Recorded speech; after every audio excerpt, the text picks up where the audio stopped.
Gary Gensler's war on crypto, you can put an amount on it. We went from 2.2 trillion to basically 3 trillion. So this was an $800 billion unlock just because we now are going to have rational actors who act lawfully. You know, as you know well, the states have now even participated in suing the SEC and saying you are not acting lawfully and enforcing the laws. I got to ask you, the price of XRP earlier this week spasmed. It jumped about 10% after you liked a tweet earlier that suggested you may have met with President-elect Donald Trump. Any truth to those rumors? I mean, I think like many of your guests today, I'm not going to comment on too many specifics here. Suffice it to say. Okay, that's a yes. No, I'm kidding. I'm kidding. But I respect that. But to me, it's a yes. We have been active throughout this election cycle in being very pro-crypto, pro-innovation. And how do we make sure that this Congress and, you know, the president, obviously, it's a totally new day. And I could not be happier about like a Congress that I think is, as Norm said earlier, your guest, we got to get away from regulation through enforcement. That makes no sense. What about this yesterday, this lawsuit filed by 18 attorneys generals, I believe all from Republican states, suing the SEC, saying that they are allegedly overreaching when it comes to crypto regulation? Did you know that that was coming at all? We did not. And I say to all 18 of those attorney generals, welcome to the party. You know, look, we have been fighting, Ripple's been fighting this fight since the very beginning. We've spent literally over $150 million fighting the SEC, an unlawful war. And so I'm thrilled they're joined. I wish they would have joined earlier. But, you know, even in their case, what they filed cites the Ripple case over and over. And so they see what has happened. They see how Gensler has overreached. And I only wish there was a way to hold the SEC, hold Gensler, hold some of these people accountable. And we should say that earlier this week, Robinhood relisted XRP on its platform, driven by what they believe might be this new, more welcoming regulatory environment? For sure. I mean, this goes back to like the U.S. has finally unlocking this hostility. And I do think things like Robinhood saying, you know, I'm surprised they didn't do it sooner, but I'm glad they did it now. And, you know, I expect Robinhood, by the way, up 37% this month alone. Nice move for Robinhood. And Vlad Tenev, the CEO, has sat here and said that crypto has been a huge driver for their bottom line. I mean, he said that it actually is an order of magnitude, a 10x decrease in cost in order for him to trade. Brad, going to a different economy, and we're going to be learning more about that as we go. But clearly, we're learning that things can be done from remote locations. We're learning that technology can replace people even more than we thought. We're not going back to the same economy. We're recovering, but to a different economy, and it'll be one that is more leveraged to technology. And I worry that that is going to make it even more difficult than it was for many workers. In Silicon Valley, and my friends who work in technology know that what we did to the manufacturing workers, we are now going to do to the retail workers, the call center workers, the fast food workers, the truck drivers, and then even bookkeepers, accountants, insurance agents, lawyers, and on through the economy. So what happened to the manufacturing workers is a very clear sign. And so we'll import Chinese-based CBDC technology. So it's going to be CBDC in a box provided to you by the People's Bank of China.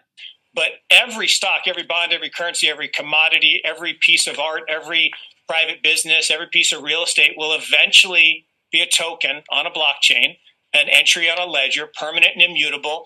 We will have truth instead of trust, and we will save over $7 trillion a year. 6 to 8% of global GDP is wasted by the friction of the trust industry that's necessary when you have dual entry accounting. With triple entry accounting, which is what a blockchain is, we get rid of all of that friction. It's a beautiful future. Like what you see in China and their social credit scoring systems, right? If we get identity wrong, you know, it could be a tool to enslave humanity. And if we get it right, it could be a tool to liberate humanity. And as an American, you know, I'm obviously rooting for the one that's on the side of freedom. Bitcoin is an international asset. And also, I do believe the role of crypto is, it's digitizing gold. I actually believe this technology is going to be very important. Look at it. We have been part of the huge revolution in investing through ETFs. We believe that ETFs will be changing the whole way we invest. Many people still use it as a means, well, people are investing it for indexing. No, the majority of people who are putting money in in ETFs are active investors that are buying exposure. The entire bond market is being transformed as we talk right now. I believe the next generation for markets, the next generation for securities will be tokenization of securities. And if we could have that distributed ledger that we know every beneficial owner, every beneficial seller, we all have our code of who's buying, who's selling, instantaneous settlement. And think about it, it changes the whole ecosystem. Chinese bank ICBC has been hit by a ransomware attack, and the U.S. Treasury market, as a result of that, has been disrupted. This, according to the Financial Times. We're getting at more right now with Bloomberg's Shonali Bassick. Shonali, what do we know? Listen, we have the Financial Times now reporting that ICBC, one of China's largest banks here, was hit with a ransomware attack. And remember, they're a very significant intermediary in the Treasury market. The SIFMA has told its members that this has been part of the reason here that the system is kind of clogged up, if you will, during that auction that we saw a little bit before. The attack had prevented ICBC, according to the Financial Times, from settling Treasury trades on behalf of other market participants. A large executive at a major bank also telling the paper that such a large party on the fixed income clearing corp creates major concerns, potentially impacting the liquidity of Treasury markets. Now, it was not just a poor auction. It was absolutely lousy, and when the dealers have to step in to save a Treasury auction, that's a rare occurrence. And welcome to the Crypto Teacher. And guys, please like and subscribe if you do like what you're listening to. Please inform your friends and family and spread it all over social media. It is imperative that we get back to learning finances and understand how the world really works, because once we understand how the world really works, we understand that it is all planned out. Now, I want to thank those who purchased the books Cryptoteacher and the New World Order book. Remember, the New World Order book shows you how the world really works, and it is definitely time for you to wake up out of that sleep, especially in the times that we're in right now. And 2024 is going to be one of our most entertaining years. We have the presidential election. We have the drums are beating. We have the emerging markets going to be flipping the switch on the fourth industrial revolution. And they finally start to cut rates. And we know Japan is going to start raising rates. And those trillions of dollars that are sitting in money market accounts are going to start flowing over to the emerging markets. And we know the master magicians are about to set up that distraction so they can cut rates while we still have inflation. And in the fourth quarter, once the election is over, the movie begins. And also, guys, I want to thank those who purchased the 3 kids books. It's time to re-educate.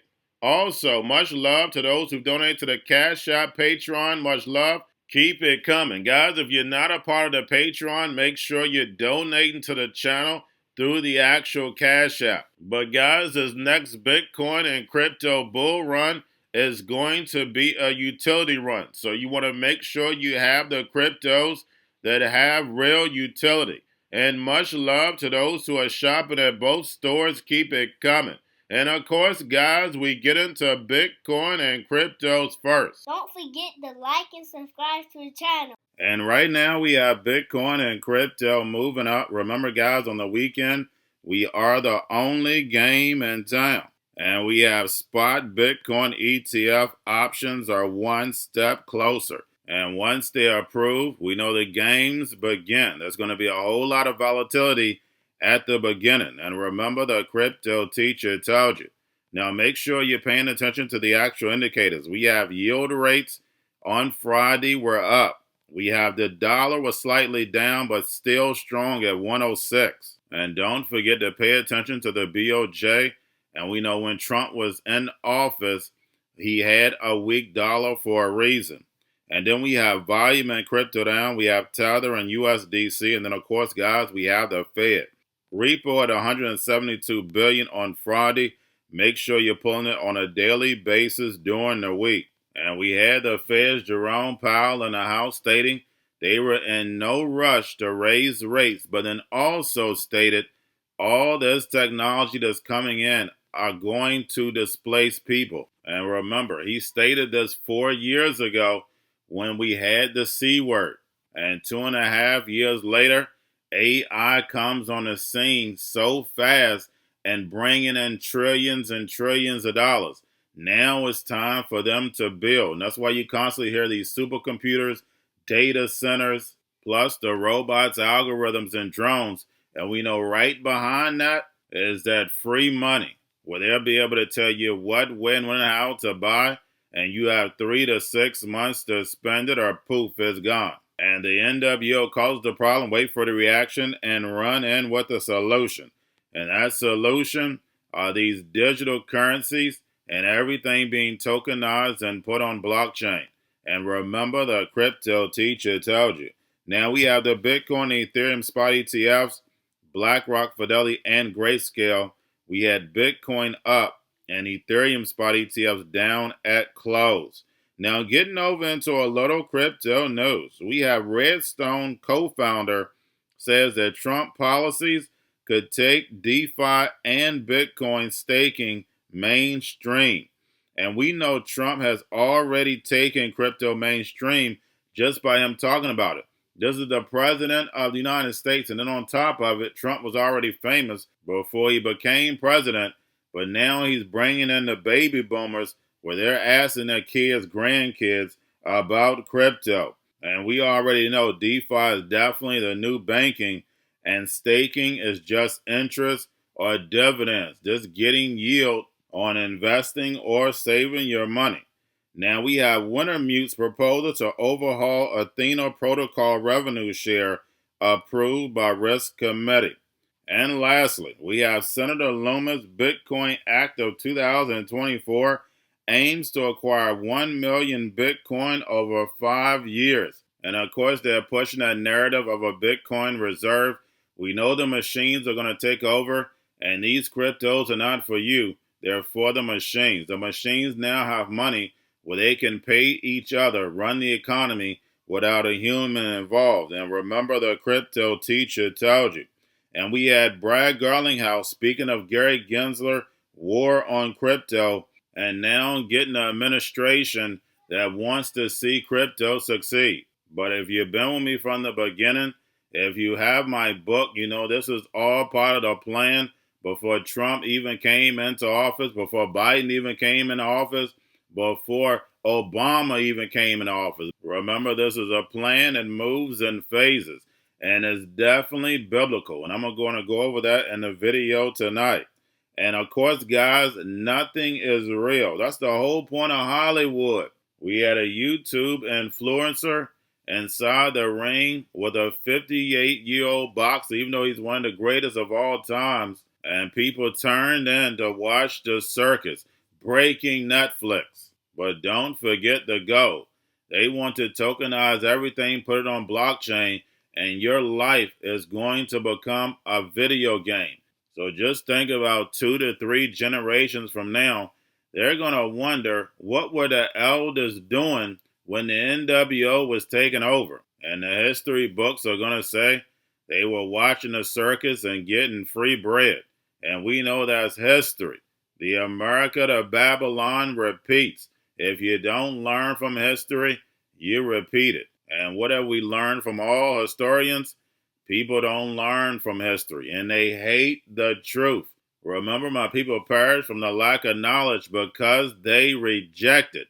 Not because it's not there, because they reject it. And we clearly see the truth sets you free. And we know the crypto teacher gives you the truth, none but the truth. Yes, the truth hurts, but it sets you free. But because I give you the truth, you hate me. But remember, guys, I'm just a watchman on the wall. And remember, the crypto teacher told you. Because he knows when it comes to the NWO, it's all planned out. But that's all I have for you. Don't forget about the books. Crypto Teacher and the new World Order book.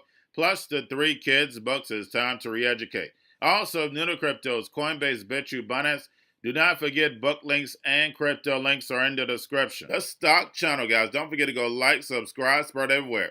You have your Kobo, your chip stocks, your banking, your gaming. While everybody's sitting at home, get home stocks, the Seaver, the biotech stocks. And while everybody's at home wishing, they were still getting that free money. What are they doing? Drinking and smoking weed. Don't forget about those stocks, and you have a wonderful day. The most powerful person in the world is the storyteller. The storyteller sets the vision, values, and agenda of an entire generation to come. Steve Jobs. And guys, you know I truly believe in this. When you look at the New World Order, they're the storytellers. And that's the reason why I wrote my New World Order book. But guys, now it's time to change the current generation. And I wrote 3 kids books. You know I love the Trinity because I understand the power that's in it. So I have 3 books. We have an opportunity to change the generation, to educate, not just me, but I want to show you that I take action on a daily basis. And I want you to take action on a daily basis. Whether it's your job, whether it's in your community, we have an opportunity right now to educate the masses. I posted this on my Twitter account. Please share, but this is a short clip of the 3 books. There's going to be a clothing line and action figures. Please get these books for your kids, nephews, cousins, friends, so therefore we can start the re-education now. Because as we see, the 4th Industrial Revolution foundation is definitely here. Robots, algorithms, drones, taking humanity out the picture. We have to re-educate. But let's get into the video. Part 1. King Joshua and Grandma Tam save the village. Part 2. King Joshua and Grandma Tam save New York from COVID Stories 3. Part 3. King Joshua and Grandma Tam goes to China. It's mandatory to get part 1, part 2, and part 3 of this series. It's time to re-educate Generation Z.